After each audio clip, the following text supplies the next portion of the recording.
Fundação Roberto Marinho apresenta Globo Ciência. Só de olhar para esse marzão aqui, vai me dizer que não dá uma baita vontade de mergulhar. Esse cenário aqui parece que nem é real. O real é uma ideia muito sutil. O mundo que a gente vê, escuta, sente o cheiro, o gosto, pega na mão, é o mundo que a gente chama de real. É o mundo que faz sentido para os nossos sentidos. O mundo pode ser também aquele que a gente não vê, não escuta, não sente o cheiro, o gosto e não pega na mão.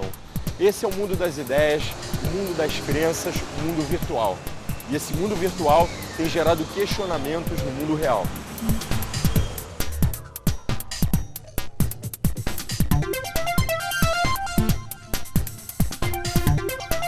Eu vou conversar com o professor de filosofia Renato Giannini Ribeiro, da USP, Universidade de São Paulo. Tudo bem, professor? Tudo bem, Alexandre. Afinal de contas, qual é a grande questão? A grande questão é que nós crescemos num mundo que se falava em realidade. Realidade vem da palavra latina res, que quer dizer coisa, ou seja, nós nos acostumamos a uma ideia de realidade que tem suporte físico, que são essas coisas materiais que a gente toca, que a gente vê. E está crescendo a parte do virtual, que vem de outra palavra latina, virtus. Seria virtude no sentido de potencialidade, como o remédio tem a virtude de curar a doença. Agora, com isso, nós não são mais coisas assim, são muitas vezes imagens que podem ser manipuladas. Nós tínhamos a ideia, décadas, séculos atrás, de que uma pintura ou uma fotografia mesmo deveria ser um retrato fiel da realidade que ela espelha, seria uma prova. Hoje, a maneira que você tem de manipular uma imagem é tão grande que você não sabe mais o que ficou.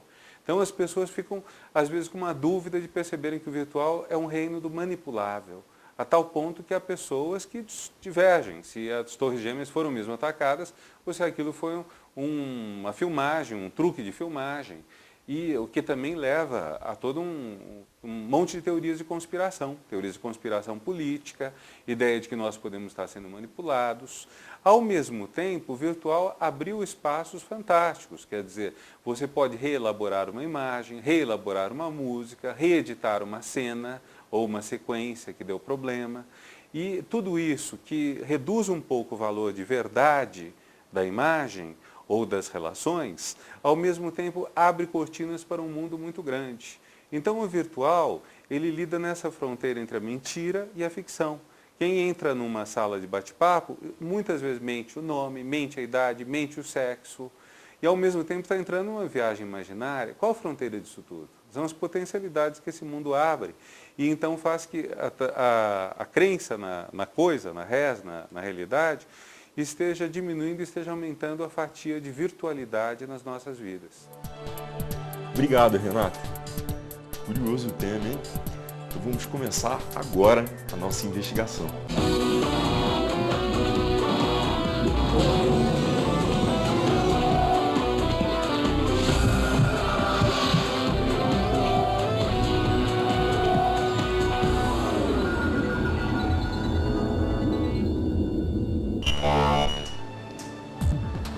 É popularmente conhecido como virtual tudo que diz respeito às comunicações via internet. O virtual é interpretado por muitos cientistas como uma maneira de ser diferente do possível e do real. Complicado, não é? Não é não. Você já vai ver que a nossa investigação começa agora. Eu vou começar com Eric Felinto de Oliveira. Ele é mestre em comunicação pela UFRJ e doutor em letras pela UERJ. E, além disso, ele é autor de vários livros. Tudo bem, Eric? Tudo bem? Tudo ótimo. Afinal de contas, define pra gente o que é mundo virtual. Bom, a definição mais simples de mundo virtual seria tudo aquilo que tem a ver com a simulação. Ou seja, a possibilidade da gente criar ambientes artificiais, de você vivenciar sensações artificiais, de você usar, por exemplo, um óculos de realidade virtual e ter a possibilidade, então, de perceber um mundo simulado que pode ser parecido ou diferente desse nosso mundo cotidiano, real.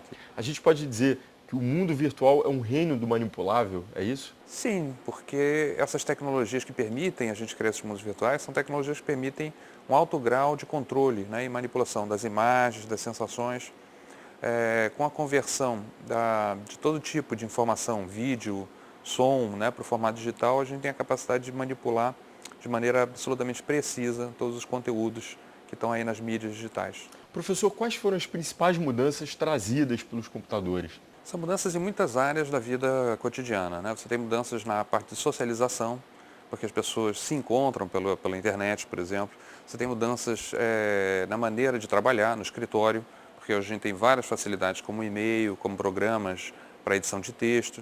Então, as áreas de aplicação da informática, né, das tecnologias do virtual são tão grandes que a gente não tem nem como avaliar o impacto, porque elas estão em toda parte. A nossa vida está se tornando mais virtual? Eu diria que sim, porque a gente está submetido aí constantemente a uma série de tecnologias que virtualizam o mundo, né? Não falo só dos computadores, que de fato são basicamente tecnologias que permitem essa virtualização, mas eu falo também da televisão, do cinema, né? De várias outras mídias que produzem uma espécie de ambiente midiático, né? No qual a gente vive mergulhado.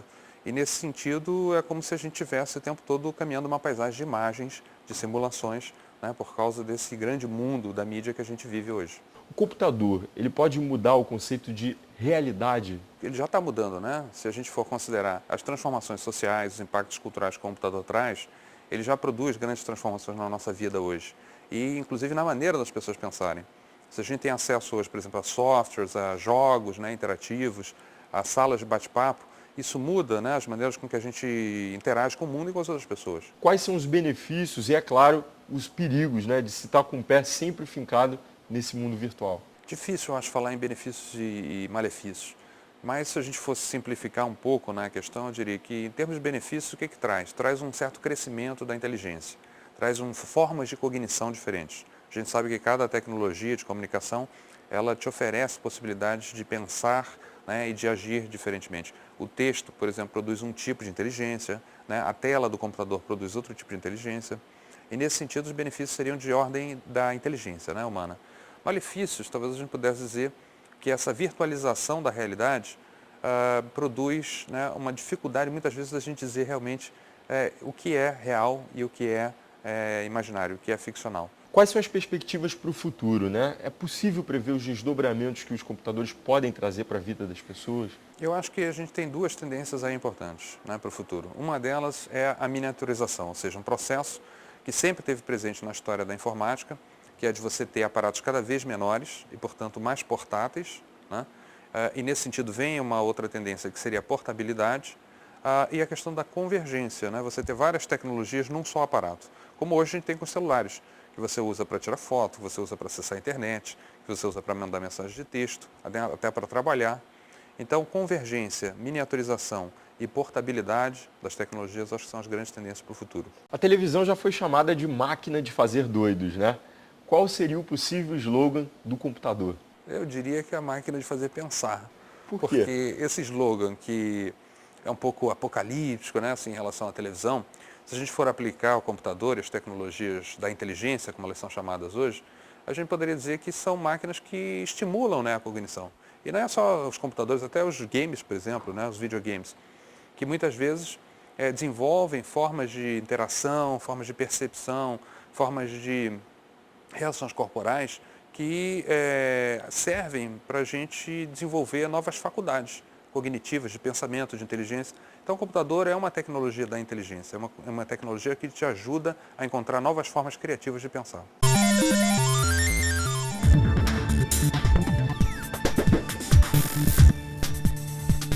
Você já pensou em viver numa cidade imaginária onde você pode fazer compras, amigos, ficantes, tudo sem sair de casa? O mundo moderno nos prega essas surpresas.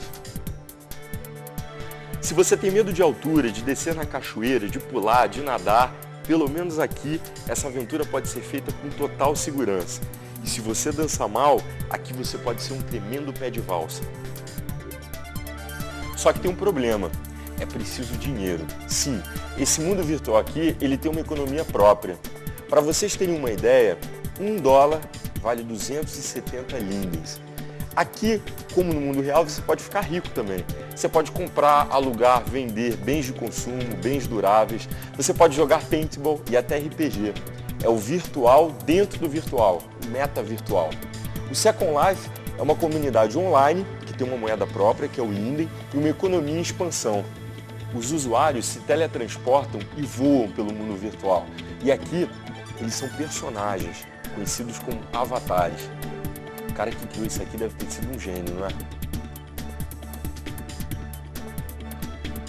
Eu vou conversar com o Maurílio Chintati. Ele é diretor do Second Life aqui no Brasil.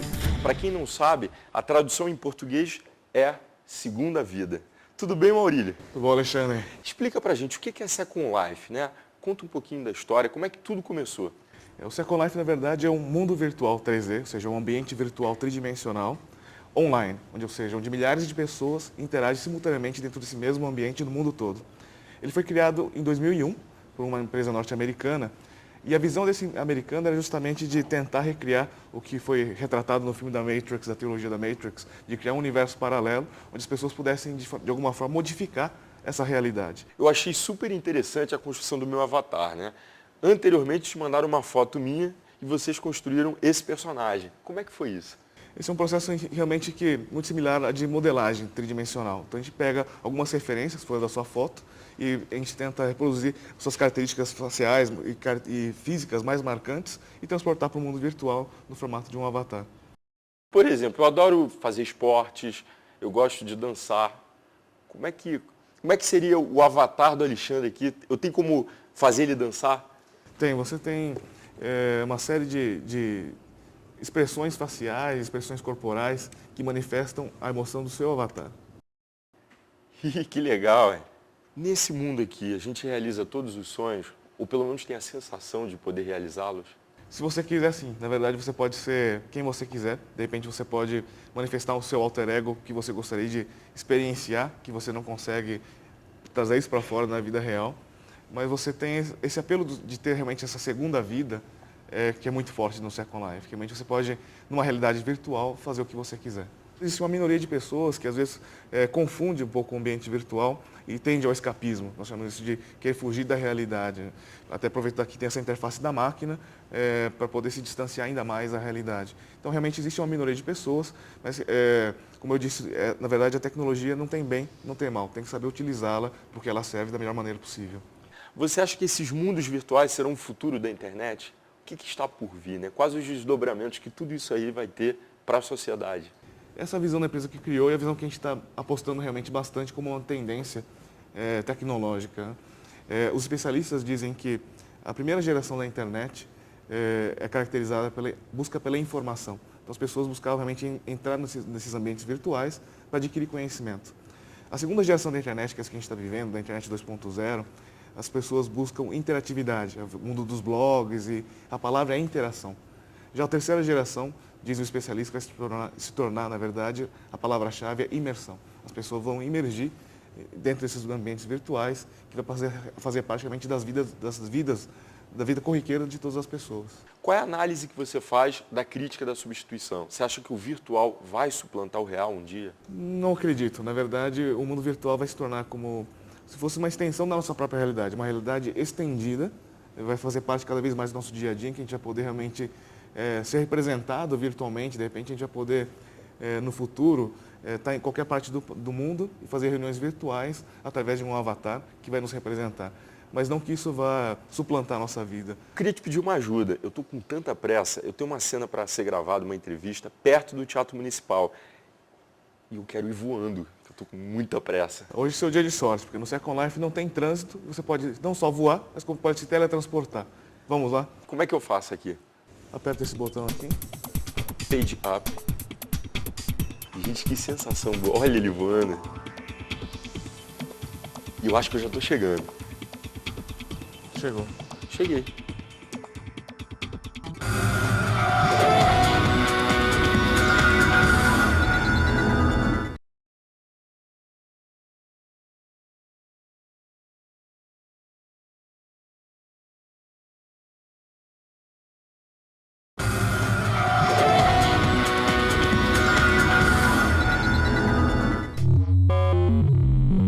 Gente, eu estou muito fascinado com essa história de mundo virtual. Eu vou a um outro lugar aqui mesmo em São Paulo. Vem comigo.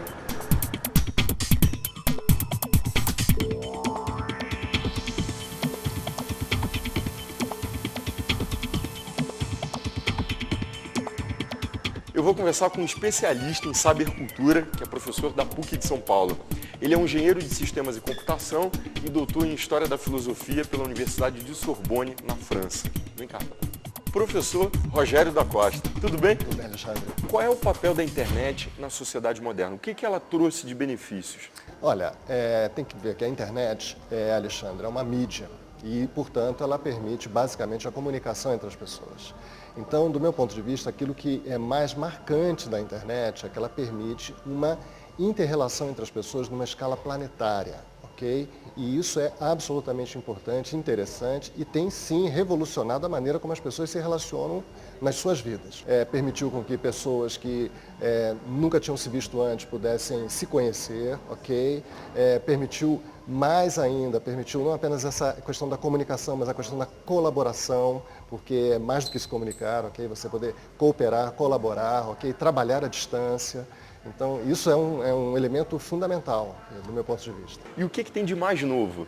Olha, eu acho que o que tem de mais novo, realmente, é o Twitter, né? O Twitter é uma experiência interessante na internet, uma experiência onde você publica o seu cotidiano, um pouco como os blogs anteriormente. Você publica o seu cotidiano, só que você publica via celular. Então, as pessoas podem acompanhar o seu cotidiano, porque você está constantemente publicando em frases pequenas o que você está fazendo cotidianamente. Eu queria que você me explicasse o conceito de segundo dilúvio, né? O que é isso? Olha, segundo dilúvio é um conceito que vem do Roy Ascott, é uma ideia hoje em dia corrente, enfim, a ideia de que a internet ela é um dilúvio de informações que cresce sem parar, exponencialmente, segundo ele, e o interessante, enfim, é que cada informação que é adicionada na internet, ela recebe links para as outras informações. Então, de fato, o dilúvio é maior até do que o simples acréscimo de uma informação, porque dada uma informação, você sempre coloca mais coisas, ok? Que são os links dessa informação com as outras informações, então você complexifica ainda mais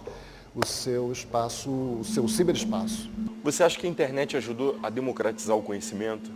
Alexandre, vamos falar de uma outra maneira. Eu acho que a internet ajudou a que se construísse o conhecimento de forma mais democrática.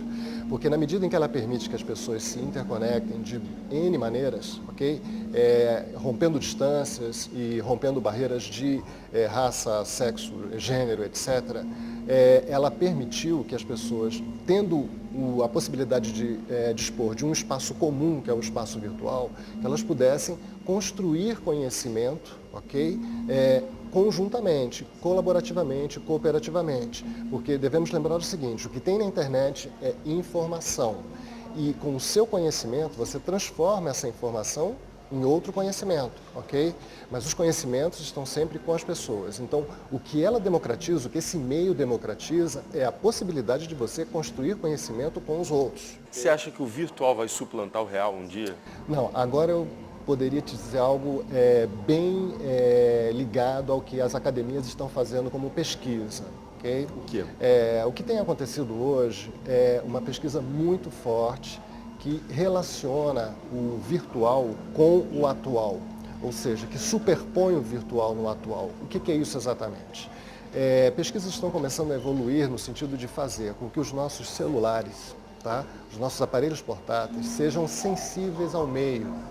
Essa sensibilidade ao meio significa captar informações do ambiente, ok? E retornar essa informação do ambiente para você, que é o usuário, através dos seus óculos, projetando no seu olho aquilo que é a informação do ambiente. Você assistiu o Exterminador do Futuro?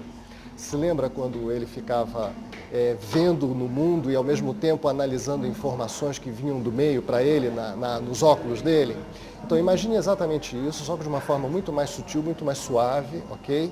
Onde você vai ter essa possibilidade do mundo ter informações além daquilo que você já vê com a sua percepção, são informações enviadas pelo mundo por dispositivos eletrônicos, obviamente, informatizados, okay? Que se comunicam com o seu celular e que superpõem a imagem do mundo àquilo que é a informação extra que o mundo está te dando. Isso tanto pode funcionar para coisas como, por exemplo, para pessoas. Então, você, por exemplo, tem um chipzinho aí e você envia uma informação para o meu celular e ele já projeta em cima de você uma informação que você está me enviando. Como é que você imagina o mundo hoje sem internet? Olha, eu não imagino um mundo sem internet, mas eu posso te assegurar que há lugares no mundo onde não há internet. E esses lugares têm vida, tem gente, as pessoas se relacionam, as pessoas estão vivas, ok? Elas sofrem, elas são felizes, etc. Mas se você perguntar para aqueles que já habitam o mundo da internet, que já têm as suas vidas, que dependem dessa tecnologia, que dependem dessa configuração do meio de informática, né, do meio informacional, eu acho que seria um sofrimento muito grande.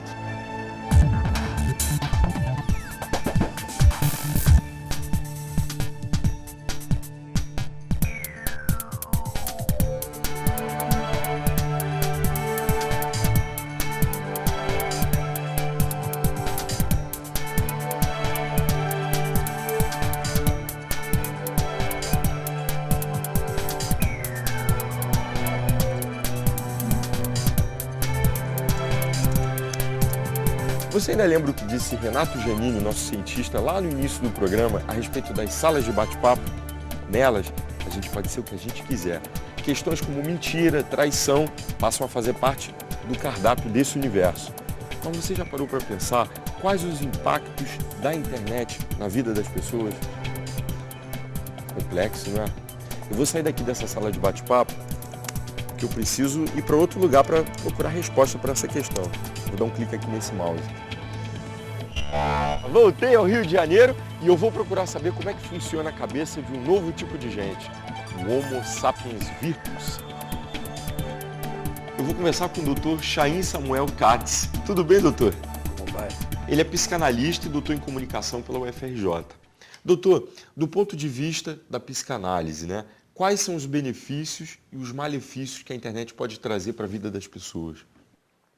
Bom, num sentido, elas dão uma grande atividade, ou permitem ao aumento da faculdade de imaginação das pessoas, na medida em que as pessoas não se identificam como elas são no regime de apresentação, de corpo, de fisionomia, etc.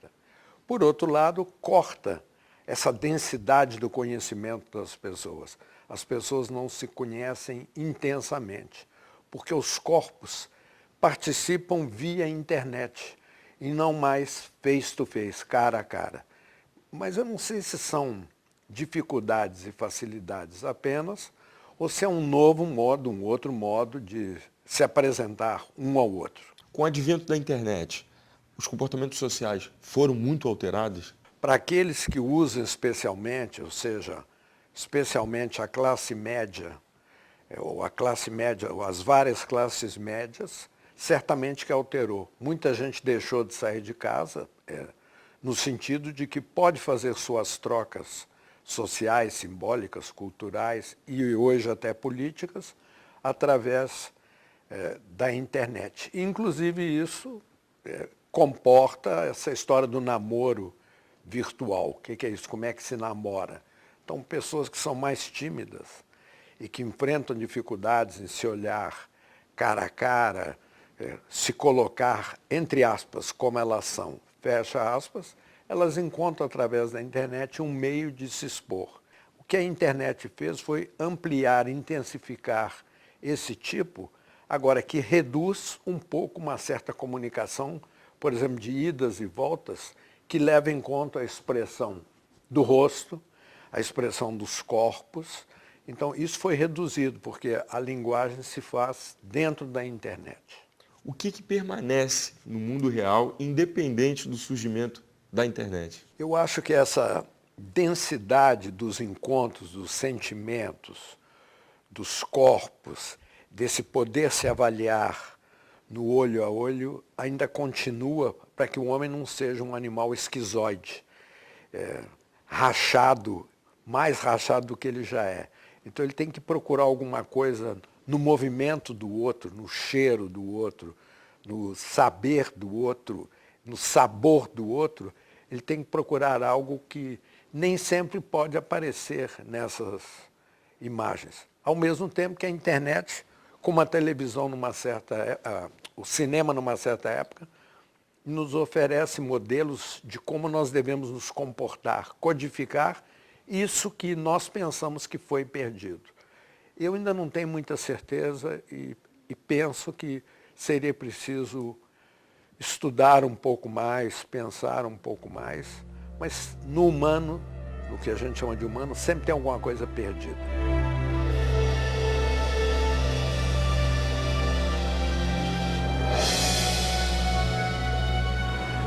O que o mundo virtual tem de mais interessante é que ele amplia as possibilidades do real sem suplantá-lo. E é só entrando num marzão como esse aqui, é que a gente vê, a gente sente como realmente ele é. E é o que eu vou fazer agora, sabe por quê? Porque eu também sou filho de Deus, esse Deus, gente, que é virtual, mas que criou esse mundo concreto pra caramba. Até o próximo programa.